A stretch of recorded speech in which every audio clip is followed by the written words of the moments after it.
Hello, good morning po. Once again, this is Emrys. May papakita po ako sa inyong magic fruit plants. So, ito po ay, I think, 5 years ago bumili ako ng puno nito. At nabili ko po siya ng 500 pesos, pero maliit lang po siya. Parang mga nasa 12 inches lang po.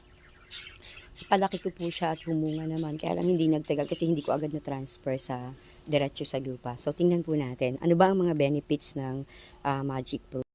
So, ayan po yung puno ng magic fruit plants at lumalaki pa po ito, mataas po ito.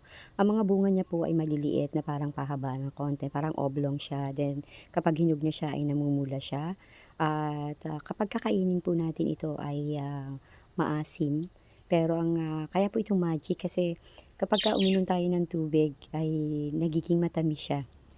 At nakakatuwa po kasi ang daming benefits ng halaman na ito. Una, gamot po siya sa cancer, sa hypertension, sa cholesterol, even sa fertility para sa mga lalaki, para po magkaanak at maging active po yung mga ah, sperm ng lalaki. And also, maganda rin po ito sa diabetes, yung pong pagpapababa ng blood sugar.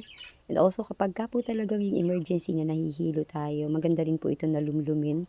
Pero usually po ito ay nilalagay sa ilalim ng dila kapag ka nabiyak na po natin o natanggal na po yung skin ng pinakang bunga po ng magic fruit.